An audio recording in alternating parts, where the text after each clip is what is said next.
ఎప్పుడు మొదలైందో తెలుపగల తేదీ ఏదో గుర్తించేందుకు వీలుందా? ప్రణయం ఎవరి హృదయంలో ఎప్పుడు ఉదయిస్తుందో గమనించే సమయం ఉంటుందా? ప్రేమంటే ఏమంటే చెప్పేసి మాటుంటే ఆ మాటకి తెలిసేనా ప్రేమంటే? అది చరితలు సైతం చదవని వైనం, కవితలు సైతం పలకని భావం, సరిగమలెరుగని మధురిమ ప్రేమంటే.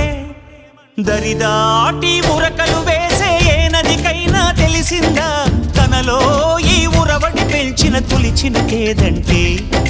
సిరిపై రై ఎగిరే వరకు చేనుకు మాత్రం తెలిసిందా తనలో కనిపించే కళలకు తొలి పిలిపేదంటే?